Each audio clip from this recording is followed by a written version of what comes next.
we create the divisions. How is that, Oprah, when we always say we believe in one God? All of them, every religion says there's one God. Now, if that is true, Yes. why would we expect the message to be different everywhere? Why wouldn't we understand that this one God would have one message for one humanity? Why wouldn't we realize that that God has different faces and different tongues, but that the message that comes through is going to be compassion. Right. It's going to be honesty. It's going to be love. And it's going to be love. That is the language. Yeah. I recently went to an appointment with my wife to meet her new doctor. This man was absolutely the most knowledgeable doctor I've met in a long time. In the course of him explaining things, he would often mention God. He would say things like, how perfectly God made our bodies, and look how God designed us to fight off certain afflictions. He would thank God often, and casually would bring him up.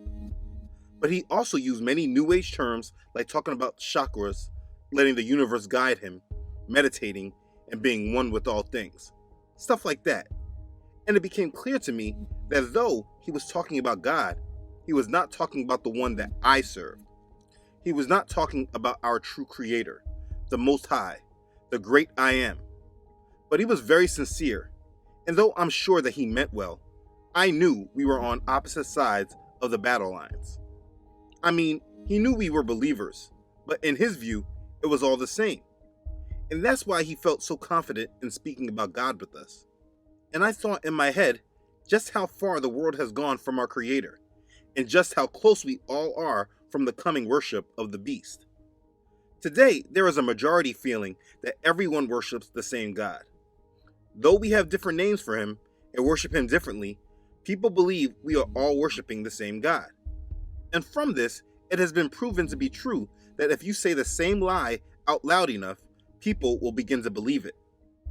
The world is ready to accept a world religion. People say that it's our religious beliefs that divide the world, and if we got rid of it, there would be more harmony and peace in the world. Like Jay-Z said, life begins when the church ends. Hail Mary to the city, you're a virgin, and Jesus can't save you. Life starts when the church ends. And it should not be a surprise that this is what a vast majority believe, even many Christians. And so we are fast approaching a new world where all that live will worship one God and live in harmony. The only problem with that future is that the God that everyone will be worshiping will be Lucifer, and the harmony is a fake one built around massive control and legal slavery. What we know as the New World Order. But that's what the world desires and is asking for. And maybe you or your family or your friends don't really know what to make of it. Do we all worship the same God, just by different names? Or is this one world religion really a satanic plot for the world to worship Satan? Because we are so close to this agenda becoming a reality, the lines can seem very blurred. So I want to put things in perspective from the only opposing side of this one world religion. Let me break it down to you now. Let's begin. The division. In the ancient world, in the first human civilization, we see the empire of Samaria in Mesopotamia, which today would be southern Iraq. This civilization decided it was going to challenge God and build a tower that reached to the heavens. They all spoke the same language, and they all followed their leader to challenge Yahweh. They were all in unison and worked together to come against our Creator. Yahweh saw what they were doing and confused their languages. So they were no longer able to communicate, and this stopped their rebellion. Then they were scattered over the face of the earth, and this plot of the world coming together, rebelling against our Creator, was not seen in our history again. The place they came together at was called Babel, because Yahweh confused the language of all the earth. And the tower that was built to reach to the heavens, that was never finished, is what we know as the Tower of Babel. Now you may or may not know this story. If you are not new to this channel, you definitely should know more about this because I break this down more extensively in part 1 of my History of Religion series. Now, I'm sure you heard the phrase, history repeats itself, right? Well, the reason I went over this history is because that is precisely what we are seeing today. Our modern day world is repeating the first goal of the first known world civilization. Follow me. The world is building a civilization to collectively rebel against and challenge the true creator of this world, the Most High, Yahweh. Let me explain more from understanding history. You see, the ancient world were pagans. They had a polytheistic belief system that made them believe in multiple gods. All the beliefs that centered from the ancient world were all a part of a mystery religion. The ordinary people of the cultures worshipped the way they were told to, but all the real knowledge of who is being worshipped was held by the elites, the high priest. This is how they controlled the beliefs. They never gave the deep info to the masses. They just created the belief system and told them how to worship. And throughout all of history, these pagan beliefs and religions, though their gods had different names, they all were the same God. The key to understand is that the God that they all worshipped is Lucifer, the fallen angel, the light bearer. Now, what's important to understand is the separation. Because one could say that through all the pagan beliefs, there was already a world religion. But that is not true. You see, though the civilizations believed in these pagan structures, there was not unity of beliefs, and there was still complete division because the world was not together. Empire would topple empire, and there was no unity under their beliefs. And there was another major issue. Yahweh made a covenant with a small nation of people that would be his special chosen people. Though the world believed in many gods, this one nation would only know one God and be set apart from all other nations of the world. And there was nothing that Satan could do about it. And that's where we have the division that's in the world today. Now, I skipped over a lot of information, and you may have questions about many details in the middle of all this. Please check out my other videos, and hopefully the question has been answered in one of them, especially the History of Religion series. But like I was saying, the main division in the world today is because of the set-apart nation that Yahweh created in the ancient nation of Israel. And through them, he introduced himself to the known world. After Yahweh sent his son, Yahshua HaMashiach, Jesus Christ, to take the penalty of sin for the whole world and create a way for the world to come back and fellowship with him, Satan then tried to hijack our belief and mingle his mystery religion in with what they used to call the way, and what we today call Christianity. Satan brought in confusion and masked his pagan religion into a form of Christianity, and now tries to present himself as one God. And so, long story made short, all the ancient pagan mystery religions, as well as the modern religions like Islam and different branches of Christianity like Catholicism and Mormonism, are all different religions that are centered around the same God. And so when people are believing that they are all worshiping the same God, there is strong truth to that belief. But there is a huge point that is missing from the connection. While all of these religions of the world are in fact worshiping the same one God, there is only one belief that is different from them all. And that is the true belief that stems from the set-apart nation of ancient Israel, that led to salvation only through Yahshua HaMashiach, Jesus Christ. The world gave this belief a label of Christianity. And so, what we have is all the religions of the world and then Christianity on the other side. And this is the division. Now, there are divisions within certain religions, like within Islam, there's the Sunnis versus the Shiites. But overall, the conflict of the religions of the world are divided from true Christianity and every other faith in this world. There is only one faith that tells us not to unite with the other faiths. There are so many details that goes along with all of this. Please forgive me if I have left out important information. Those that follow and believe in the God of the Bible are the only ones in the world that can say that the God that they believe in is not Lucifer. And maybe you ask, well, how can you be so sure? Let me answer this very simply. If you take the beliefs that the other religions believe in, there are always many similar characteristics into the character of their God. For instance, with their God, there is no penalty for not following him. He lets you pretty much do what you want without consequence. Sin is not clearly defined. There is no final judgment. and their hope is in a Messiah-like figure to come who is very different from the Messiah of the Bible. I made a video about the Jesus of the world versus the Jesus of the Bible. Please watch that video, and that will explain this difference even more so. But like I was saying, I am so sure that there is a difference between the God of the other religions and the God of the Bible, because Yahweh and His Word, His doctrine, His laws, His prophecy, His love, His ways, does not match at all with any of the other world religions, while the other world religions all can match up and align. And He tells us that there is only one way to our Creator, and that's through belief in Yahshua HaMashiach, who the world later transliterated to Jesus Christ. The only way to our Father is through belief in His Son, and it's not some generic belief only by name, because a Muslim will tell you that they believe in Jesus too. There are not many paths to our Father. There is one narrow gate that we all must walk through, and that is aligning completely with His Word without addition or subtractions. And so that is the explanation of the division. The confusion. Now the confusion comes in today because many people do not identify with the Jesus of the Bible.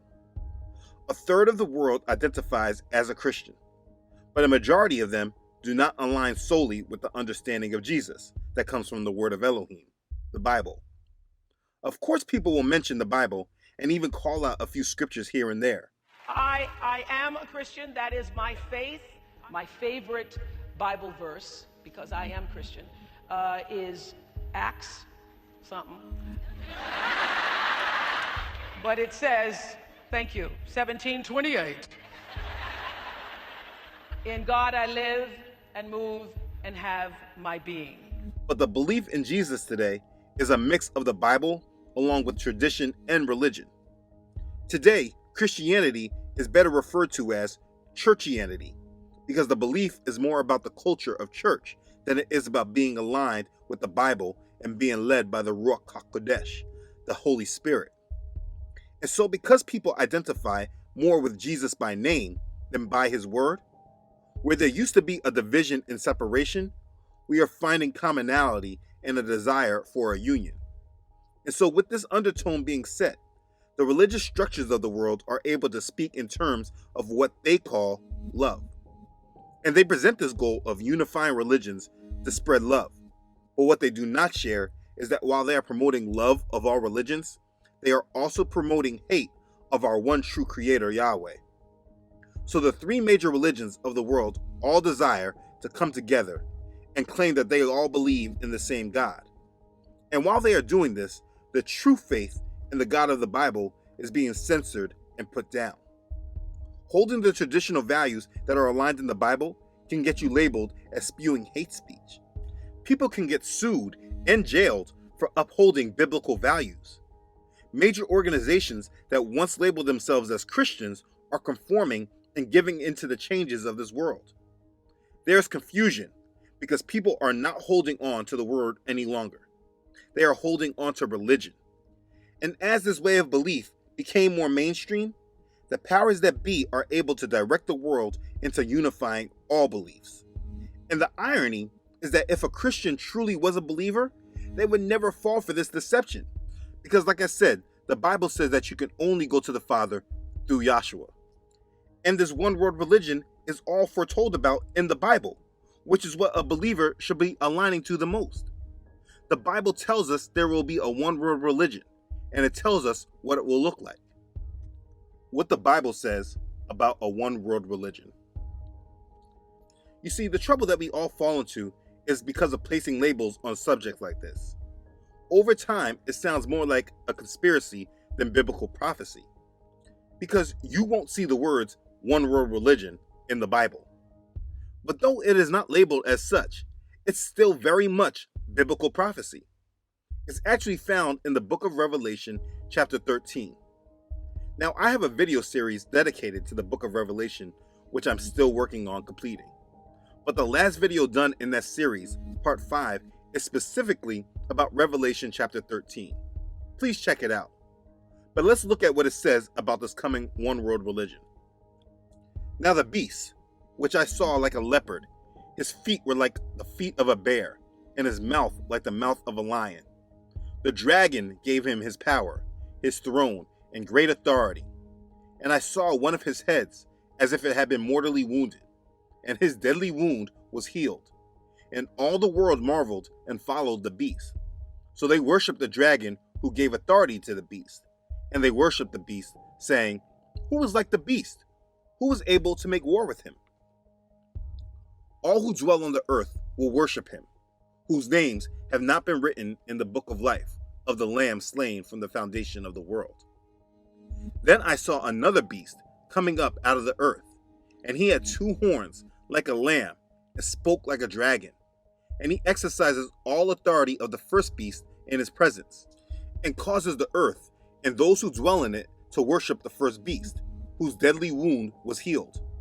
And he deceives those who dwell on the earth by those signs which he was granted to do in the sight of the beast, telling those who dwell on the earth to make an image to the beast, who was wounded by the sword and lived. He was granted power to give breath to the image of the beast, that the image of the beast should both speak and cause as many as would not worship the image of the beast to be killed. He causes all, both small and great, rich and poor, free and slave, to receive a mark on their right hand or on their foreheads, and that no one may buy or sell except one who has the mark or the name of the beast or the number of his name. Okay, now there's a lot to be broken down in this chapter, and again, this is not the video to do that. But what I am emphasizing to you is what the one world religion is. What this chapter is prophesying of is the world worshiping the beast. Verse 4 said, all the world marveled and followed the beast. It also said that they worshiped the dragon who gave authority to the beast. In Revelation chapter 12, verse 9, it clearly tells us who the dragon is. So the great dragon was cast out, that serpent of old, called the devil and Satan, who deceives the whole world. He was cast to the earth, and his angels were cast out with him. The dragon who the world worships and who gives authority to the beast is Satan, the devil. Revelation chapter 13 tells us the whole world will worship the beast who was given authority from Satan, and those who do not worship the beast will be killed. And this is what a one world religion will be. The one world religion is where the whole world worships Satan. This prophecy did not say some of the world or a certain percentage. It said all of the world will marvel and follow the beast. Verse 8 says, all who dwell on the earth will worship him. The only ones who will not are those whose names have been written in the book of life. And this is where the world is heading towards. This is the one world religion. And the Bible tells us specifically of it. So again, if you are asking, how do I know that it's not all the same thing? It's because the Bible clearly is warning us against it and telling us not to accept it. Why would the Bible warn you against something that it wants you to accept? Anyways, this is what a one world religion will be according to the Bible. And after you have understood the history of all the ancient pagan mystery religions and who they truly serve, it becomes convincingly clear that this is happening right now. What is happening now? So I have explained the division, I have gone over the confusion, and even what the Bible has to say about it all. But maybe because you aren't aware of what's happening right now, you still may not be able to clearly see what time it truly is. Let me play some clips for you of what is happening right now. La mayor parte de los habitantes del planeta se declaran creyentes. Esto debería provocar un diálogo entre las religiones. No debemos dejar de orar por él y colaborar con quienes piensan distinto. Confío en Buda. Creo en Dios. Creo en Jesucristo. Creo en Dios, Alá. Muchos piensan distinto, sienten distinto, buscan a Dios o encuentran a Dios de diversa manera. En esta multitud, en este abanico de religiones, hay una sola certeza que tenemos para todos. Todos somos hijos de Dios. As we sat down and talked about the preparations for the big event, Joel revealed to me an incredible opportunity he just had to meet with Pope Francis. I just felt very honored and very humbled. Seeing the Pope give the Mass to 100,000 people that day, you just see, he has such a heart to help people. I love the fact that he's made the church more inclusive, not trying to make it smaller, but to try to make it larger, to take everybody in. So that just resonates with me. The Vatican says Pope Francis is pleased with the progress made in Christian-Muslim dialogue 6 months after his trip to the United Arab Emirates. In February, the Holy Father made history by becoming the first pope to visit the Arabian Peninsula. In Abu Dhabi, he signed a joint Catholic-Muslim declaration with the Grand Imam of Al-Azhar. He is considered to be, by some Muslims, to be the highest authority in Sunni Islamic thought. Pope Francis welcomed an interreligious group from Argentina made up of 15 Jews, 15 Muslims, and 15 Christians. They were on their way back from a pilgrimage to the Holy Land. The Pope greeted each person, some of whom he already knew from his time as Archbishop of Buenos Aires. Sabemos convivir nos resulta más fácil y es un mensaje, ¿no? Un mensaje de que tenemos el mismo Padre en el cielo, el mismo Padre acá también, Abraham. We're here on the Mount of Olives with lots of tourists, and we're overlooking the Temple Mount with the golden dome of the rock and the Al-Aqsa Mosque. It was believed by most also the place for the third temple where it will be built. It's such a holy site to so many people. Why is it so controversial? I think that's the exact purpose, because it's so holy, and all the monotheistic religions, Christian, Jews, and Muslims, all feel like this is their place of worship, and so it's very controversial of who's going to actually end up on this mount. Do you think the three religions could share the Temple Mount? Personally, I don't, but there is a huge movement about coexisting on the Temple Mount, and even recently, within the last 2 weeks, I know of a meeting between Christians and Muslims and Jews who all are talking about what are the possibilities and how could they establish both a temple and a mosque on the Temple Mount. What kind of plans are being made to build a third temple? There are actually quite a few, and depending on the group that you talk to, different architectural designs have been made. So one group is doing a design more like Herod's temple, and it would be on the Temple Mount, and I don't believe that they would have a mosque that would be there. There are other groups that are more focused on the design that's given in Ezekiel chapters 40 through 48, which is the next structure in Scripture that God said to build a temple in this way. And then even some archaeological research has been done recently that would say that the Holy of Holies is not under the Dome of the Rock, which is the most common assumption, but a little bit to the north, and that's why the coexist movement is moving forward, is because it's possible that they could be right next to each other on the Temple Mount. So what preparations are actually being made right now to build the third temple? There are actually quite a few, and it just shows that God is giving the Jewish people kind of signs or an expectation that it's time for the soon coming Messiah. But there is a group specifically that has reestablished the Levitical priesthood. They just started a school a few months ago, and they have a registry for those who are from the Levitical line that they could come and be trained and be ready to do the service in the temple. They've also started a red heifer farm.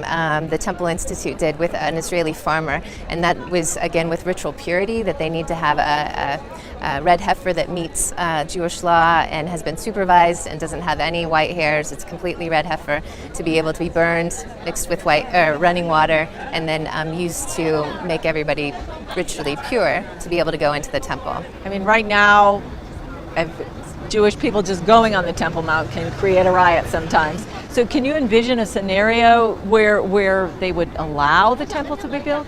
A lot of the scholars that I've spoken to talk about how the building of this next temple is really going to bring peace to Israel and to bring safety from all her enemies. And so in that way, I can see that any maybe leader that would be raised up, or somebody that would be able to bring the nations together, especially those who might align with Israel, that there might be some agreement that the temple could exist there and this person could be set up in the temple. What we know. You see, as you can tell, the world is getting prepared to come together in unity. The table is being set. But unfortunately, this will only happen after major calamity and chaos. This is how they do it. They bring their order out of chaos. You might hear a lot about a new world order, and maybe you're stuck on the financial side where they're going to have an economic collapse to bring us into some form of global socialism. Or maybe you understand what they're trying to do with technology and have us all under constant control and surveillance, a complete police state. Or maybe you're thinking about the mark of the beast and how they're desiring to have us all microchipped. And all of these things are real, and they are coming, but they are just details. The one world religion is the major goal, and it always has been. Like we started with, this goal has been ever since the first world civilization and the Tower of Babel. Now the world is again coming together to unify in their rebellion against Yahweh. This is because this is all about Satan and his goal of being like the Most High. I talk about this a lot in my other videos. The one world religion is the big piece to the overall puzzle, and it's all what we are being conditioned to accept. On May 14th, next year in the year 2020, the Pope is hosting what he's calling a Global Education Pact, where he has invited world leaders and representatives of the major world religions together to unite the world by bringing it all together. The Pope has been a major player in promoting the unity of all faiths. He says it many times that we're all worshiping the same God. And this is what is happening right before our eyes. The conclusion. There are only two sides of this topic. There are those that will come together in unity and worship, claiming the same God. And then there are those who stand steadfast in proclaiming the one true God of Israel and coming to him only through the belief in his son, Yahshua HaMashiach, Jesus Christ. Understand, there will be no in-between. Either you are for Yahweh or you are against him. This is such a huge topic, and I know there is a lot more that could be addressed on this topic. But my main goal of this video was to present to you what the one world religion is and answer the question, are we all worshiping the same God? If you have already made a decision to worship our true Creator and believe in his Son whom he sent, then please make this your priority and focus on your relationship with him right now today. Don't ever lose that focus. If you still are not sure where you stand, please get sure. Study the Bible without modern day religion and learn about our Creator and our Savior. Seek him. Draw close to him and he will draw closer to you. But in the end, you have two options. And though it may seem that not making a decision is an option too, you should understand it still is a decision for the other side. With Yahweh, either you're all in or you're not. He doesn't want half or a part of you. He wants you completely. You see, Satan will take pieces of you because his only goal is to keep you away from Yahweh. Indecision is still a decision. It's time you get serious. You see what time it is. This is not some conspiracy theory. This is real life. This is the Bible being played out right in front of our eyes. And it's time to decisively take a side. So the question is, whose side are you on? Be blessed. Okay, thanks again for watching. If this has blessed you, please make sure to like it and share it with others. If you haven't done so already, please make sure to subscribe to this channel. With all the changes happening in the world, if you do not see this channel on this platform any longer, Elohim willing, these messages will still be given directly on my website, uploaded every Friday. Please sign up directly on my website to receive email notifications. Don't forget to subscribe to this channel on Facebook and Instagram as well. As always, I'd like to thank all who donate and contribute to this ministry. Your donations are truly a blessing to this ministry and help very much. Thank you for your love and support and letting our Father use you. You are truly a blessing, and I really appreciate the support. Be blessed. Okay, everyone. Thanks again for watching. I love you all.